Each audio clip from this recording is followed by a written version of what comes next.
एक मी तुम्हाला सांगू, तुमच्या पुरते खरेच तुम्ही सुखी आहात, पण दुःखी केव्हा होता माहितीये? शेजारच्याकडे बघता तेव्हा. एक सांगू का, मी आता ते कृष्ण बिष्ण आला किंवा गोपाळ आले हे म्हणत नाही.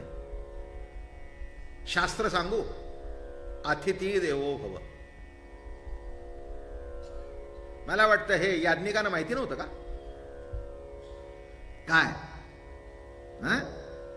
सध्याच्या मुलाबाळांना माहिती नसेल, कारण त्यांना काही माहिती नाही, मान्य.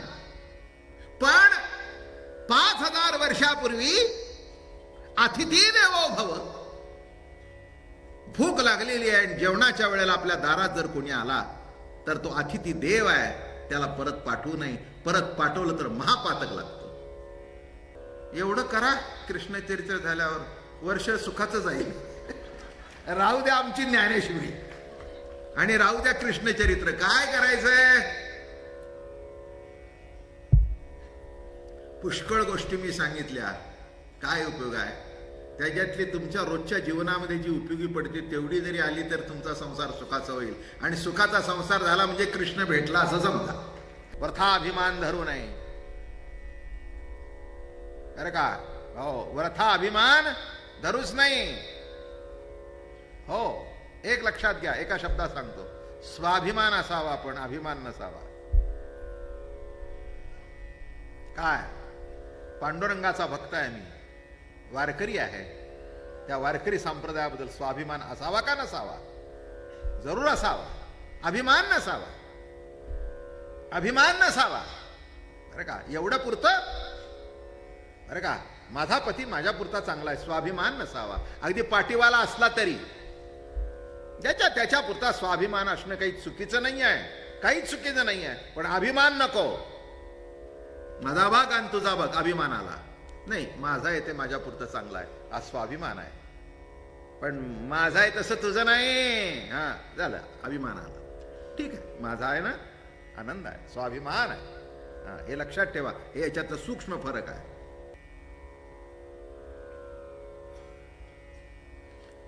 एखादं व्यवहारातलं पत्र लिहिणं आणि एखादं प्रेमपत्र लिहिणं फारच फरक. ऑफिशियल लेटर आणि दुसरं लव्ह लेटर. अर्थात हे लव्ह लेटर कुणी कुणाला लिहू शकतो असाच का अर्थ काढायचा? बाप आपल्या मुलाला लिहू शकतो, मुलगा आपल्या बापाला लिहू शकतो, पत्नी आपल्या पतीला लिहू शकते. का? लग्नाच्या पूर्वीच प्रेम करायचं, नंतर करायचंच नाही. म्हणजे अशी काय भानगड असेल तर तुमचं तुम्ही समजून घ्या, मला त्यातलं काही अजून कळलं नाही. हा काय, लग्नापूर्वी लव आणि नंतर लव सुद्धा अंगावरची हलायची नाही. पुढे सांगू का, लव भर सुद्धा प्रेम नाही. आता काय करायचं? नाही म्हणजे असे काय अर्थ काढायचे असतात. पण एक लक्षात ठेवा, विचार करून जे लिहिलं जातं ते व्यावहारिक वाङ्मय, व्यावहारिक पत्र. इतिहास सुद्धा विचार करूनच लिहावा लागतो. आता काही वेळेला ब्रिटिशांच्या काळामध्ये नको ते सुद्धा इतिहासामध्ये घुसडले गेले, सत्य आहे नाही का? पण एखादं मनापासून प्रेमापासून लिहिलं जातं तेव्हा त्यावेळेला हात लिहित नाहीत, त्यावेळेला डोकं लिहित नाही, तर त्यावेळेला हृदयातून शब्द प्रगट होतो आणि हात त्याला आकार देतो. म्हणून ज्ञानेश्वरी लिहिताना सुद्धा म्हणाले, ये हृदयचे ते हृदयी घातले. ये हृदयचे, आणि हे अक्षरात लिहिलं. आणि एक लक्षात ठेवा, जेव्हा प्रेमाने लिहिलेलं, प्रेम विचार करून करायचं नसतं. विचार करून जर प्रेम केलं तर ते सिनेमातलं काम. माझं म्हणणं कळलं का? विचार करून प्रेम, काय गंमत आहे. विचार करून कुठे प्रेम होत असतं नाही का? एक सांगू का, प्रेमामध्ये विचार नसतो तसा अविचार सुद्धा नसतो. वासनेमध्ये विचार आणि अविचार असतो. दोन शब्द लक्षात घ्या. प्रेमामध्ये विचार नाही, तसा अविचार सुद्धा नाही. आम्ही म्हणतो प्रेमात पडले. तू कुणी सांगितलं तुम्हाला पडायला? उभे राहा की. मराठी कळतंय ना? काय म्हणतात? प्रेमात पड. अरे कुण पडायला सांगितलं तुला? आम्ही सुद्धा म्हणतोय पडूच नकोस. ज्याच्या जीवनामध्ये खरं प्रेम मिळतं तो पडत नाही, तो उभा राहतो. साध्या बाईला आपल्या पतीचं प्रेम मिळालं तर त्याशी ताकदीने उभी राहते, मागे पुढे विचार करत नाही. बरोबर आहे ना? तसं प्रेमातून कृष्ण बघणं, प्रेमातून संत वाङ्मय बघणं आणि प्रेम प्रतितीतून त्याचे अर्थ लावणं, तरच हे सगळं कळतं. नाहीतर काय कृष्ण, काय त्या बायका, काय त्या गोपीन, काय ते लोणी आणि काय ते पदर पकडणं. अरे तुझी हक्काने बायकोचा सुद्धा पदर पकडण्याची ताकद नाही. जाऊ द्या, मला बोलता येत नाही जास्ती. ती सुद्धा म्हणते तुम्हाला काही कळत नाही का कसं वागावं ते? हा, अशी पुष्कळ बघितलीत मी तुम्हाला म्हटलं ना, लाखो कुटुंब माझ्या संबंधात आली. लाखो माणसं बघितली कसं वावरतात, काय करतात. काय असं समजू नका मुलं झाली म्हणजे प्रेम आहे. मुलं वासनेतून झालीत. क्षमा करा मला. शारीरिक ओढ होती त्याच्यातून मुलं झाली, प्रेमाने झाली असं समजण्याची गरज नाही. कुणालाही होतात. अरे जिला पैसे देऊन भोग घेतला जातो तिला सुद्धा कुणाचापासून संतती राहते, तर तुमच्यात राहिली तर विशेष काय? तेव्हा अर्थ लावताना सुद्धा असा अर्थ लावावा की त्याच्यामध्ये प्रेमा व्यतिरिक्त दुसरा अर्थ नसावा. आणि हे जेव्हा कळेल तेव्हा तिथला अर्थ काय ते कृष्ण चरित्र कळेल. नाही तर म्हणतात काय कृष्ण तो कसला तुमचा तो कृष्ण, काय त्या बायकाच्या मागे लागला. अरे गोपी ही गोपी नाही, वृत्ती ही गोपी आहे. अरे का अहंकार असेल ते दिसत नाही, काही चुकलं नाही, याज्ञिकांना नाही दिसलं. कालचं आपलं प्रवचन काय झालं होतं? गोकुळामध्ये निर्गुण निराकार परमात्मा सगुण साकार होऊन सुद्धा याज्ञिकांना कृष्ण कृष्ण वाटला नाही, कृष्ण देव वाटला नाही. त्यांना गवळ्याचा मुलगा वाटला आणि बायकांची छेडछाड करणारा एक उन्हाळ पोर वाटलं. पण ते म्हणाल बोलले काय नाहीत. जसं एखाद्या काहीतरी पुढाऱ्याच्या पोराने केल्यानंतर ते प्रकरण दाबली जातात आणि त्याच्याबद्दल कोणी सहसा आवाज काढत नाही, तसं हा सुद्धा कृष्ण नंदाचा पुत्र होता. त्यामुळे पाटलाचं पोर आहे. बरं तसं वयही नव्हतं. माझं म्हणणं कळलं का? किती माणसं विचित्र आहेत.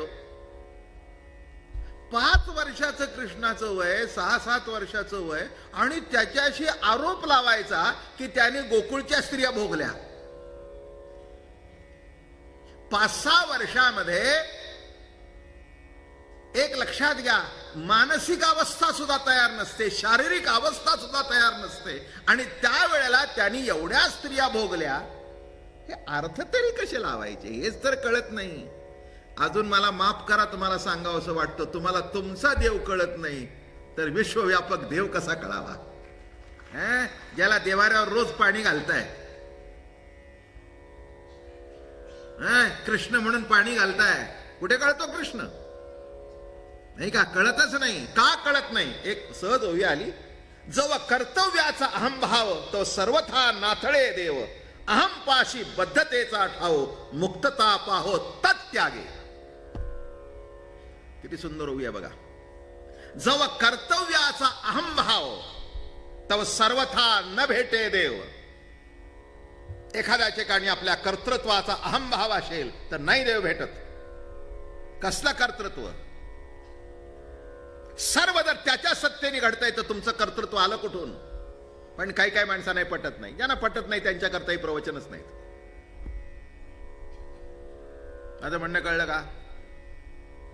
ज्याला लग्न करायचंय त्यांनी त्या बाजारात उभं राहावं, करायचं नाही त्यांनी कशाला चौकशी करावी? काही संबंध आहे का?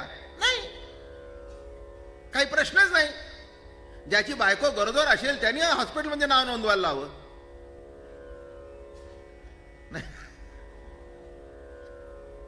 नाही का?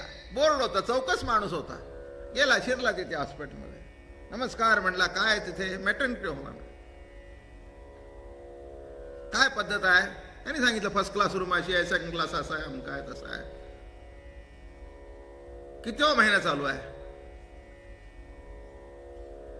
ते म्हटले तसे काही नाही, अजून झालंच नाही.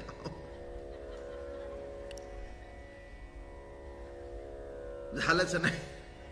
तो म्हणला आमच्या हॉस्पिटलची चौकशी करू नका, दिल्लीची बायको केली तर पहिलं बाळांपण तिकडचं होईल, बाहेरगावची केली आता कशाला चौकशी करताय? आपल्याकडे एक म्हण आहे ना, बाजारात तुरीन भटभटणीला मारे. तुरी कुठे? बाजारात. आणि मारामारी कुठे? तसं कशाचाच काही पत्ता नाही. महाराज मोठं सांगतायत, कर्तव्याचा अहंभाव तव सर्वथा न लभे देव.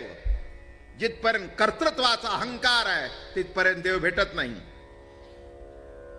घुंगट कापट खोल तुझे राम मिलेगा.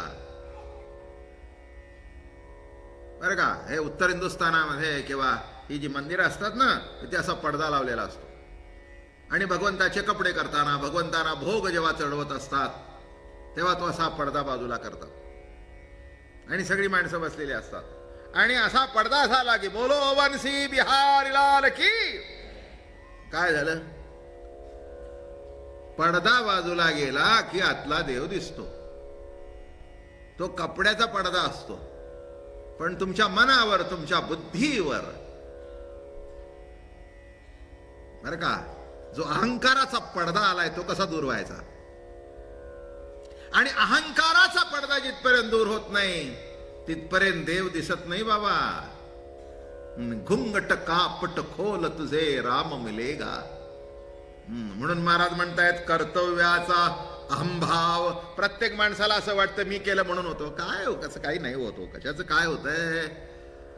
आयुष्य गेलं आमचं, आम्हाला कळतंय. करावं असं वाटतं पण होत नाही. आणि ज्या वेळेला घडणार नाही असं वाटतं त्यावेळेला घडून जातं. काय गंमत आहे जीवनाची. करायला पुष्कळ निघालेत, किती परतंत्रता आहे. मी नेहमी सांगतो, सगळेजण सुखाचा करता खटपट करताय, पण दुःख वाटणीला आल्याशिवाय राहताय का? किती नवस करा, किती काय करा. पिंपळा भोवती फिरा, नाही तर देवा भोवती फिरा. जेवढं फिरायचं तेवढं फिरा. पण एकही एवढ्या फेऱ्या मारल्यामुळे मला दुःखच माहिती नाही असं म्हणू शकत नाही. सर्व खटपट सुखा करता असताना अजून लक्षात घ्या, सुखा करता फेऱ्या घालतो, पण दुःखाच्या फेऱ्यातून चुकत नाही आणि दुःखाच्या फेऱ्यातून सुटत नाही. सुटतो का? कोणाला शारीरिक व्याधी आहे, कोणाची मुलं ऐकत नाहीत, कोणाचं बायकोचं पटत नाही, कोणाचं नवऱ्याचं पटत नाही, कोणाचा धंदा चांगला चालत नाही, कोणाच्या पोटात दुखतंय, कोणाला डायबिटीज झाले, कोणाचं सासूचं पटत नाही, कोणाचं सासऱ्याचं पटत नाही. सगळ्याचं पटलं तर आपणच आपल्याला पटत नाही.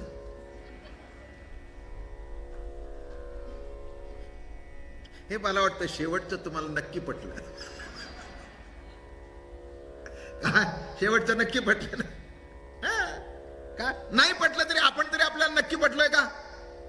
याचं उत्तर मी तुम्हाला देतो. आरशात उभे राहा.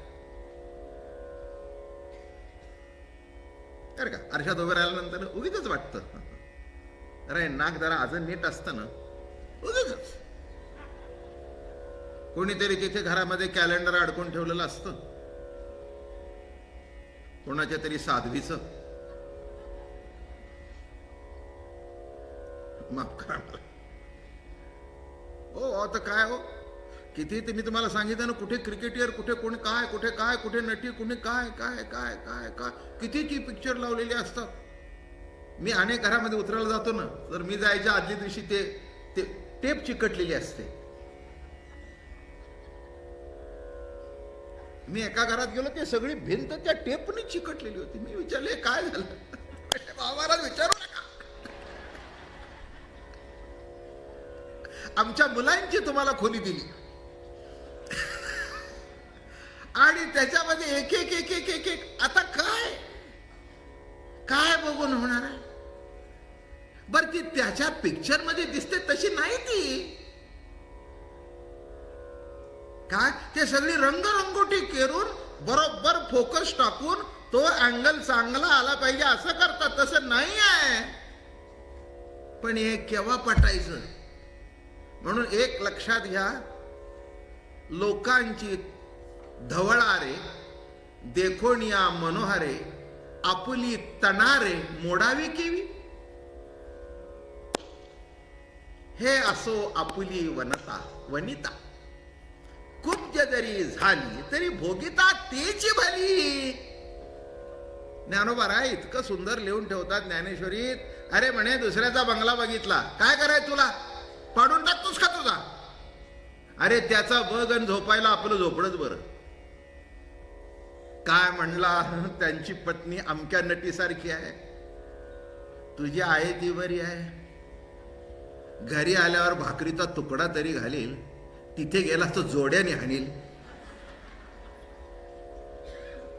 मला बोल मी काय सांगतोय? हे असंच घडतंय सगळं. मी एक तुम्हाला सांगतो, शेवटचा सिद्धांत, दुसऱ्याकडे बघून जगू नका. देवाने आपल्याला दिले त्याच्याकडे बघा आणि त्याच्यातला आनंद भोगायला शिका. जगात सर्वात मोठे सुखी व्हाल तुम्ही.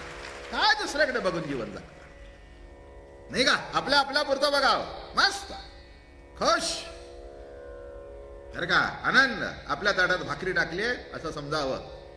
काय भाकरी आहे, वाह! काय कालवण आहे, वाह! आपला विचार उत्तम आहे. एक मी तुम्हाला सांगू, तुमच्या पुरते खरेच तुम्ही सुखी आहात. पण दुःखी केव्हा होता माहितीये? शेजारच्याकडे बघता तेव्हा, आहे ना? आता एखादी बाई घरातून चांगली साडी नेसून निघाली. आता आमच्या प्रवचनाला सुद्धा भरपूर गर्दी आहे की, काही कमी आहेत का? काय आता साडी निघाली, जाऊ द्या माझ्या प्रवचनात. कुठे लग्नाला गेली, कुठे कार्याला गेली, मुंजीला गेली, समारंभाला गेली, अरे चांगली म्हणून निघाली, नेसली. जी शेजारी बसली होती तिच्या अंगावरची 5,000ची होती, ती 2,000ची होती. ही उगीच शिष्य करू लागली. नवरा म्हणला, तुला अवघडल्यासारखं काय झालंय? आणि त्यातल्या त्यात शेजारी जी आली ना, ती जाऊ होती.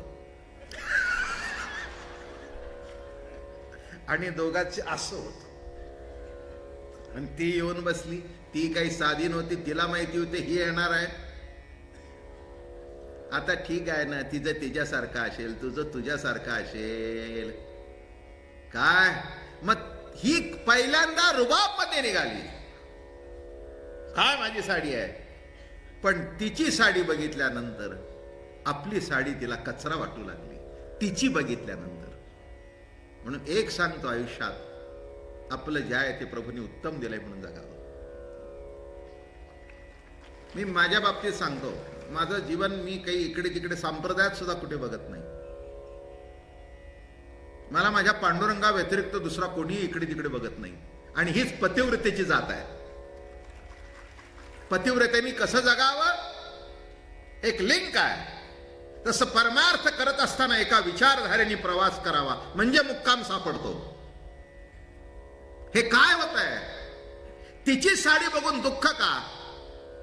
त्याचा सफारी बघून तुम्हाला तुमचा लेंगा का वाईट वाटला, सदरा का कमी वाटला? त्याचा सफारी बघितला म्हणून जाताना तुमचा चांगलाच आहे. काय वाईट वाटायचं कारण काय? आपल्यापुरता आपण विचार करावा. लक्षात या, इथे आताच घडतंय. अहंभाव कुठेतरी अहंकार आड येतो. आणि अहंकार असल्यानंतर काही चांगलं दिसत नाही, कुणाचं चांगलं दिसत नाही, आपलं आहे ते बरं वाटत नाही. काय बोललो मी? दुसरं कुणाचं चांगलं दिसत नाही आणि आपलं आहे ते बरं वाटत नाही. मग एवढे जर असेल तर समोरला देव तरी कसा दिसावा? मला सांगा, जगामध्ये देवा इतकं काही बरवा आहे का? राम बरवा, कृष्ण बरवा, गोविंद बरवा, बाई आणो, नाही का? तो हा विठ्ठल बरवा, तो हा माधव बरवा. हे सगळं बरोबर रूप आहे देवाचं. पण बर्व केव्हा दिसेल? तुमची दृष्टी बरवी असेल तर. तसं हे विद्वान होते, पण त्याच्यातला देव दिसला नाही. गोकुळ बाटलं, निघाले तिथून अवघड परिस्थिती आहे. हे असंच असतं. शहाणपणे वेद मुका. पुढचा आहे का? गोपिका त्या ताकटी. शहाणपणे वेद मुका, पण गोपिका त्या. भगवान भागवतामध्ये म्हणतात, वेदशास्त्रास्य अगम्य सकळ देवास्य अतिदुर्गम जेणे लुब्धे मी पुरुषोत्तम ते भक्ती प्रेम रस्य. मी लुब्ध कशाला होतो? भक्ती प्रेम रस्याला. वेदाला, शास्त्राला, पुराणाला अगम्य आहे. अगम्यच आहे, अगम्य आहे, नाही का? अरे आपल्या बाळाला बघितल्यानंतर एखाद्या बाईला जसा आईला पाना येतो, अगम्य आहे, अगम्य आहे. हे लक्षात घ्या. हे गोष्ट कळत नाही. काय प्रेम आहे, काय प्रेम आहे. एरवी बघा एक शब्द वापरलाय, नको पाना चोरू पांडुरंगे. पाना चोरणं कळलं का? गायची धार काढायची असेल तर ती पाना देत नाही, चोरते, चोरते. आणि तिने दूध देण्याकरता तिचं वासरू लावावं लागतं तिच्या. आणि वासरू लावल्यावर धार, वासरू जवळ आलं की अशी धार आपोआप स्तनातून बाहेर पडते. ती कथा माहितीये का तुम्हाला? प्रख्यात कथा आहे. एक मूल झालं, त्या दोघा बायकात वाद झाला. अगदी डिटेलमध्ये करेक्ट माझा असेल असं नव्हे, पण सिद्धांत आहे का. ही म्हणली माझा आहे, ती म्हणली माझा आहे. आता नक्की कोणाचं आहे, हिचं का तिचं? शेवटी राजाकडे गेले. राजाकडे गेले. राजाकडे गेल्यानंतर दोन्ही सकरा, ही म्हणते माझं, ही म्हणते माझं. जी खरी आई होती की तुम्हाला सांगू का, त्या बाळाला बघितलं तर तिचं दूध स्तनातून बाहेर पडू लागलं, पाझरू लागलं, तरीही पटेना. शेवटी राजा म्हणला, असं करा, त्या मुलाला अर्ध करा, हिला अर्ध द्या आणि तिला अर्ध द्या. मोठा पॉइंट होता त्याच्यात. जिचं नव्हतं ना ती म्हटली माझी काय हरकत नाही, माझी काही हरकत नाही. पण जिचं होतं ती म्हणाली, कुठे का असेना पण माझं बाळ सुखी असू द्या, कुठे का असेना पण माझं बाळ सुखी असू द्या, देऊन टाका तिला, देऊन टाका. राजा म्हणला, हिला बेल्या घाला आणि हिला पोर देऊन नका. माझं म्हणणं कळलं का? हे जे प्रेम आहे बाळाबद्दल, ते कोणतं पुस्तक ऐकून नाही किंवा लेक्चर ऐकून नाही. तुम्हाला माहिती आहे का, बाल संगोपनावर लेक्चर देतात.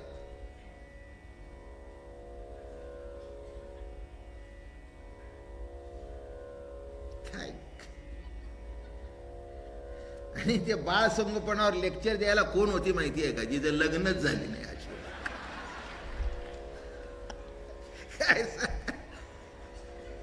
आणि ते सांगू लागले, बायानो तुम्हाला कसं कळत नाही, मुलांना कसं सांभाळा, काय कळतं का तुम्हाला? पावसाच्या दिवसामध्ये इतक्या वेळेला तर मूल घाण करतं, तसंच ठेवता, सतत धुतलं, सतत. दुधाचं भांड कसं निर्जंतुक करावं, ते कसं धुवावं, आतून कसं करावं, उकळतं पाणी कसं घालावं. आणि कितीही रडलं तरी 3 तासाशिवाय पाजायचंच नाही.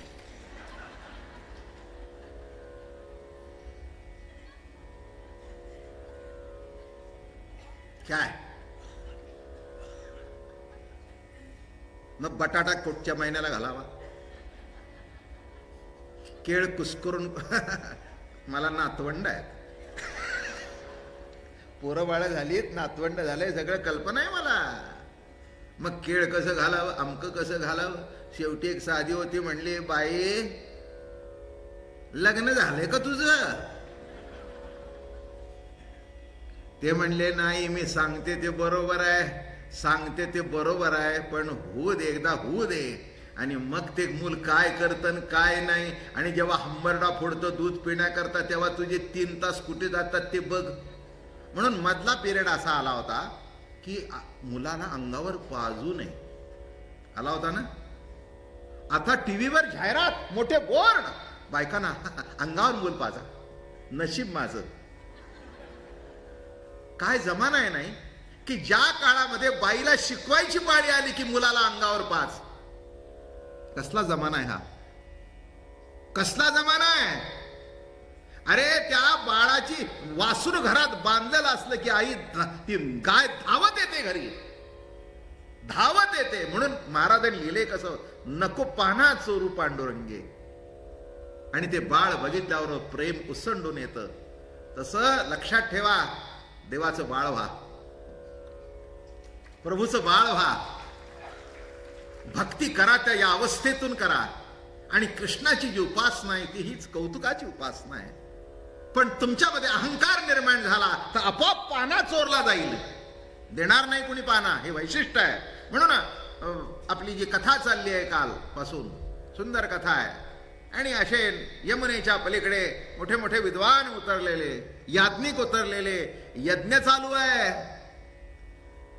आणि वर्जेल्या मान नको घेऊन वनी उपवास आहे ते रामकृष्ण गेले त्या याज्ञिकांच्याकडे आणि त्यांना सांगितलं, वनी उपवास आहे ती रामकृष्ण, द्यावे त्यासी अन्न कृपा करोनिया, गोपाळासी तेव्हा धाडी वासुदेव पहावया भाव याज्ञिकांचा. या याज्ञिक सगळे यज्ञ याग करताय, त्यांचा भाव काय तो तरी बघावा. कशाचा भाव. ज्ञानेश्वरीत माऊली म्हणाले, का रूप वैसा माझा थिलीपणे का गाजा, एक भाव नाही माझा तरी पालाळते, कणे विण सोपटे कणसे लागली घनदाटे, काय करावे गोमटे ओस नगर रायाचे. ओसग्रही तोरण बांधिले, का कुंकुम सिंदूर केले कांतहीनेने. अजून एक सांगतात, फार सुंदर लिहितात ज्ञानोबराया. ते म्हणाले, निंब निंबोळिया मोडोनी आला, तो कावळ्यासी सुकाळ झाला, तैसा भक्तिहीनो वाढिन्नला दोषाची लागी. अरे काय रूपाची मिजास मारतोस. एक लक्षात ठेवा, रूप काय, सत्ता काय, आयुष्य काय, काही काळाचं आहे. बरोबर आहे ना. ज्या नटाला किंवा ज्या नटीला काम करण्याकरता कोट्यावधी रुपये देतात, त्यांचं रूप संपल्यानंतर माणसं दारातून येत नाहीत, अशी अवस्था होत आहे. रूप काही काळाचं आहे, सत्ता ही काही काळाची आहे, हे सांगण्याची आवश्यकता नाही. पैसे आज असतील उद्या नसतील तेही सांगायची आवश्यकता नाही आहे. म्हणून रूप काय, सत्ता काय, शाश्वत काय आहे त्याच्याबद्दल विचार आहे. इथे कसं घडलं, विचार किती अवघड आहे हो. अनंत कोट ब्रह्मांड नायक, प्रत्यक्ष सगुण साकार परमात्मा अन्न मागण्याकरता माणसं मुलं दारात पाठवतो आणि हा नाही म्हणतो. एक सांगू का, मी आता ते कृष्ण बिष्ण आला किंवा गोपाळ आले हे म्हणत नाही. शास्त्र सांगू, अतिथी देवो भव. मला वाटतं हे याज्ञिकांना माहिती नव्हतं का काय. सध्याच्या मुलाबाळांना माहिती नसेल कारण त्यांना काही माहिती नाही, मान्य. पण 5000 वर्षापूर्वी अतिथी देवो भव. भूक लागलेली आहे, जेवणाच्या वेळेला आपल्या दारात जर कोणी आला तर तो अतिथी देव आहे, त्याला परत पाठवू नाही. परत पाठवलं तर महापातक लागतं. बरोबर आहे ना. एवढं तरी कळायला पाहिजे होतं का नाही. पण काय झालं, मगाशी सांगितलेलं, अहंकाराचा पडदा आला होता समोर आणि काही सुचेना. गोपाळासे देवा धाडी वासुदेव, पाहवया भाव याज्ञिकांचा, जोडोनिया हात वंदिती द्विजासी, धाडिल्या महासी कृष्णनाथे. हात जोडून सांगितलं, अहो याज्ञिक हो, अहो महाराज, आम्हाला कृष्ण प्रभूने पाठवलंय.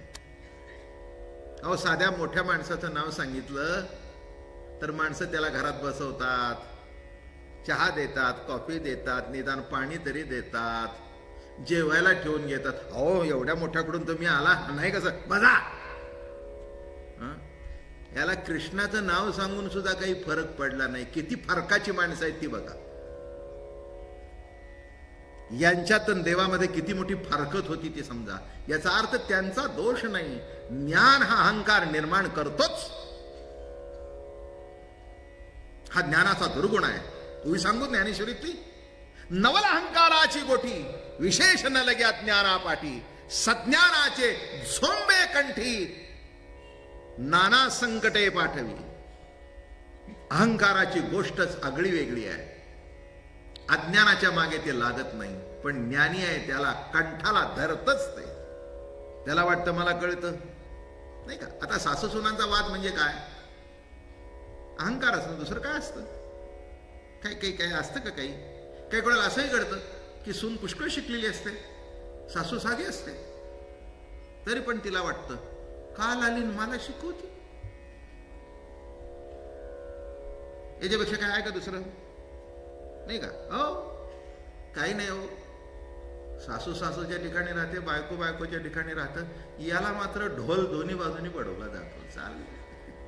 चाललंय आपलं, बरं आहे. ही इकडून थाप मारते, ती तिकडून थाप मारते. मला माहिती होतं ती आली की तसंच करणार.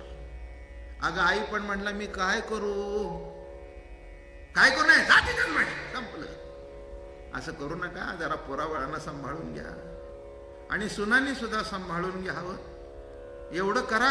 कृष्ण चरित्र झाल्यावर वर्ष सुखाचं जाईल. राहू द्या आमची ज्ञानेश्वरी आणि राहू द्या कृष्ण चरित्र. काय करायचंय? पुष्कळ गोष्टी मी सांगितल्या. काय उपयोग आहे?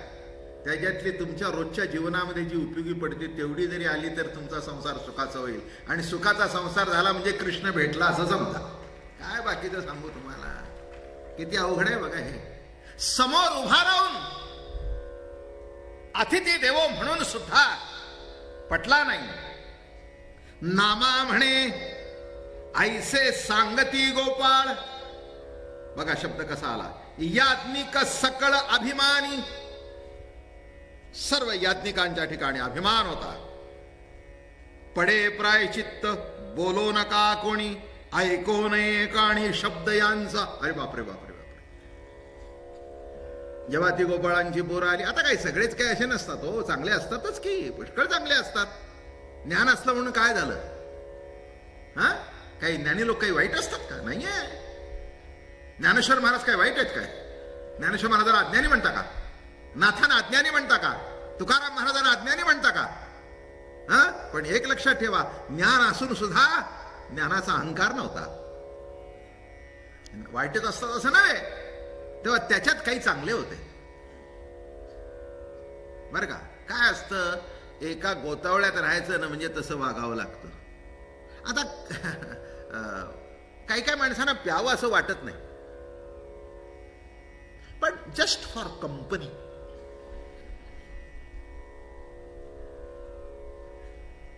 माझं बोलणं कळलं का?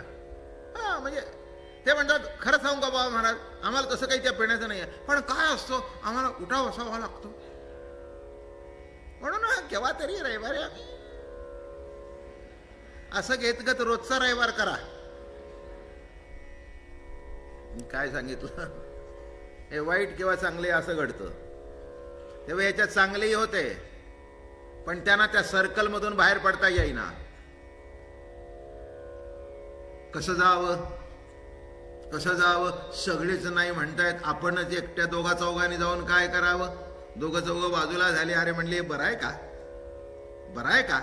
अरे एवढी सुंदर सुंदर गोजीरवाणी मुलं, बरं ती काही गोरगरीबाची पोरं नाही आहेत, आपल्या गावचीच आहेत. दुपारची भूक लागलेली आहे. बरं तिथे काही यमुनीच्या काठावर धाबाही नव्हता की धाब्याच्या ठिकाणी धावत जावं वडापाव घेऊन यावा. असंही काही नव्हतं. अहो साधं होतं, यमुनेचं काठ होता आणि कुठे जाणार म्हणून त्यांच्याकडे गेले. पण नाही, प्रेम निर्माण झालं. पडे प्रायश्चित्ता बोलो नका कोणी. जर बोलाल तर या जरा, नुसतं द्यायचं तर सोडून द्या, बोलला तरी प्रायश्चित्त करावं लागेल. आता एवढं प्रायश्चित्त म्हटल्यानंतर काय करणार कोण? समाजात राहायचंय, एका ठिकाणी राहायचंय. हा, काय माणसांना हे असा नको तो ग्रुप मिळाला की नाद लागतात. चांगली माणसं सुद्धा बिघडली जातात ते ह्या ग्रुपमुळे. म्हणून आपल्या घरातले सुद्धा म्हणतात ना, अहो पूर्वी फार चांगलं होतं, पण ते नको तिथल्या संगतीत भेटले आणि ते मिळली बिघडली. असं होतं. हा हे जसं उत्तर आहे तसं आपण तरी एवढं कमजोर का व्हावं, याचंही उत्तर आपल्याजवळ पाहिजेच ना. आपल्यालाही जरा थोडस जाऊ द्या. ऐको नये कानी शब्द यांचा. अरे यांचा शब्द सुद्धा कानाने ऐकू नका. आता हे मोठे याज्ञिक, हो अहो माणसाला प्रेस्टीज प्राप्त झाला की नाही, तो उगीच सगळ्याशी बोलत नाही. बोलणं सुद्धा म्हणजे त्याला कमीपणाचं वाटतं, बिलो डिग्निटी. अरे कशाची डिग्निटी आली आणि काय आलंय. जिवंत आहे तिथपर्यंत डिग्निटी, मेल्यानंतर त्यालाही काढीन तुलाही काढीच. कशाची डिग्नी घेऊन बसता. आयुष्य आहे तिथपर्यंत आनंद लुटावा, जितकं प्रेम देता शक्य आहे तितकं द्यावं.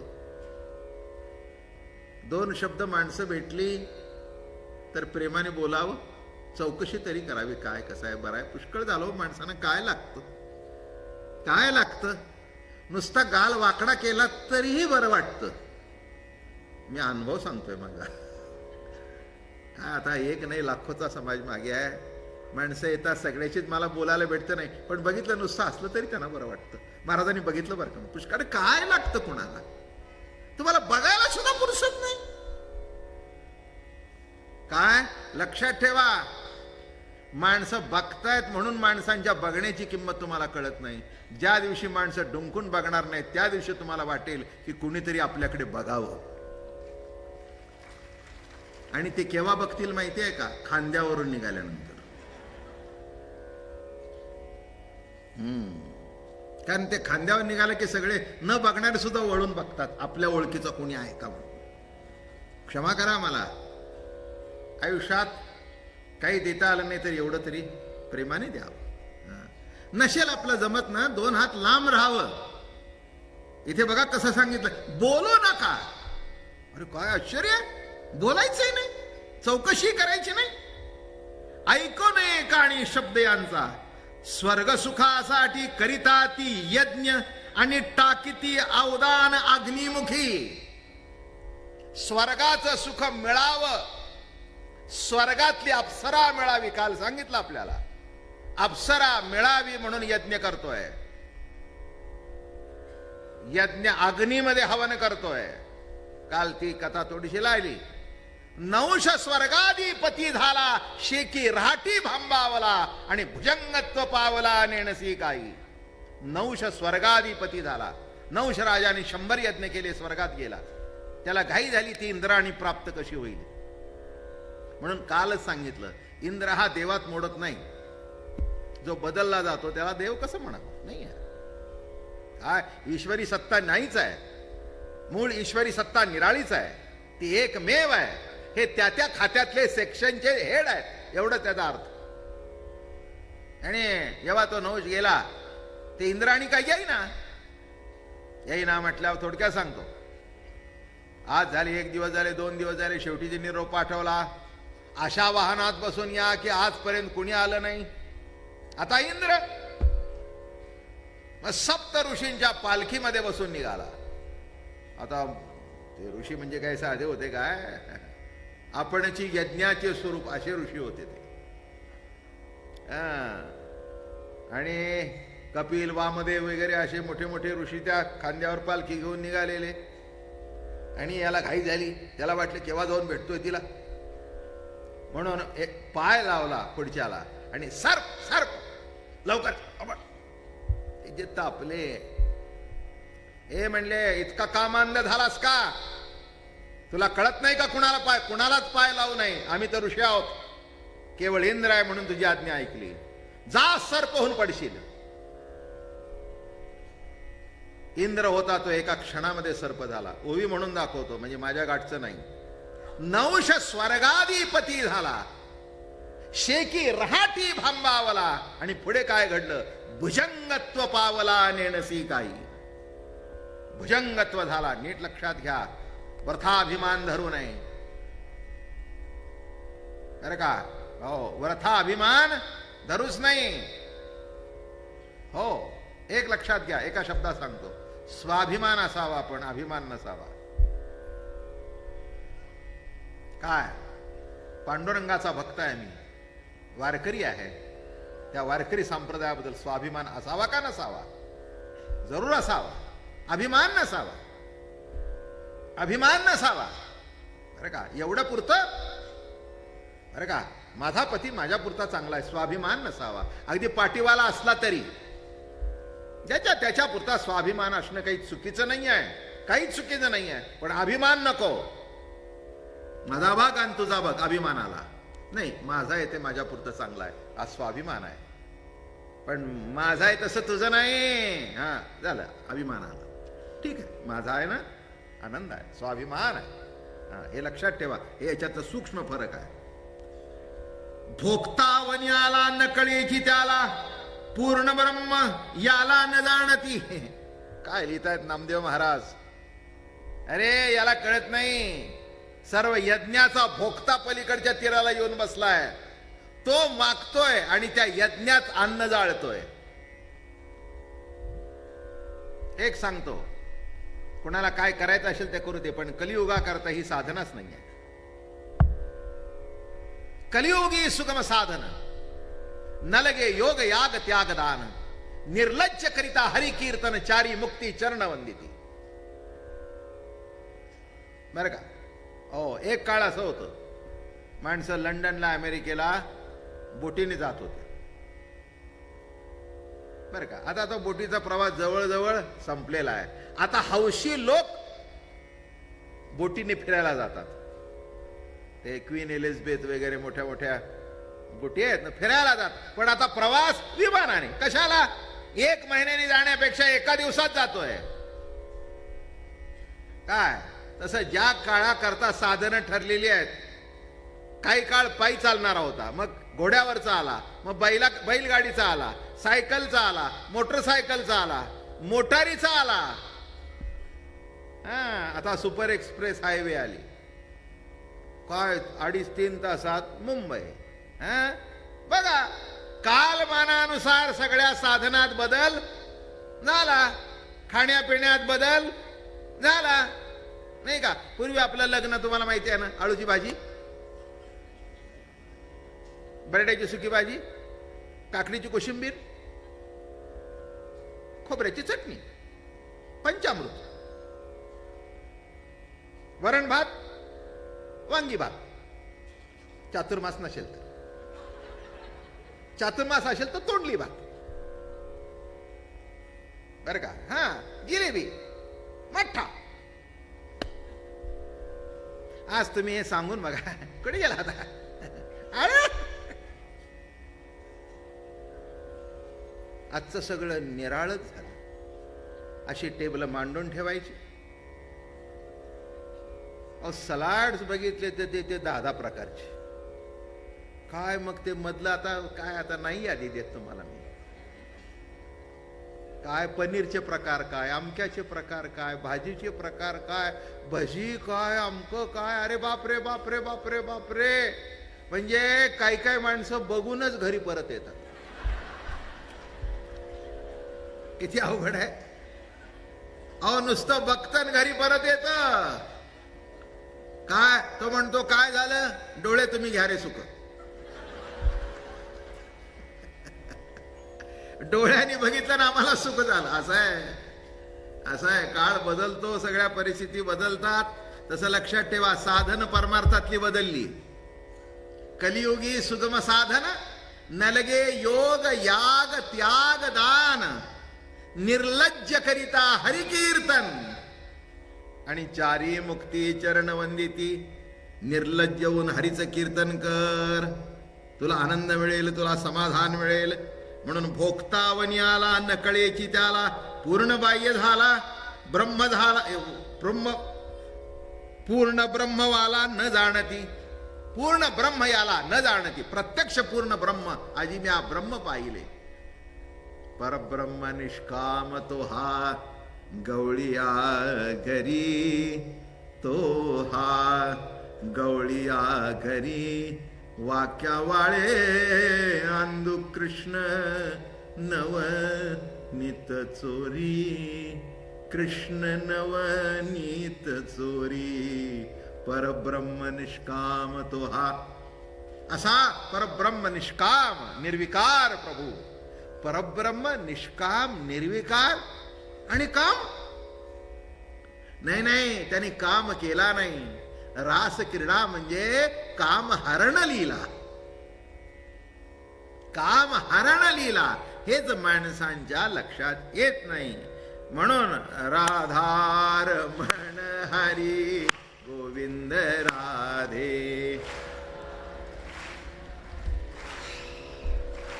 आय राधार म्हण हरी गोविंद राधे. आ गोविंद राधे हरी गोपाल राधे.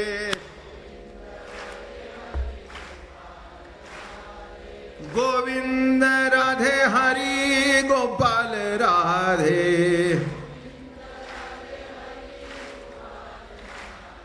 गोविंद राधे हरी गोपाल राधे.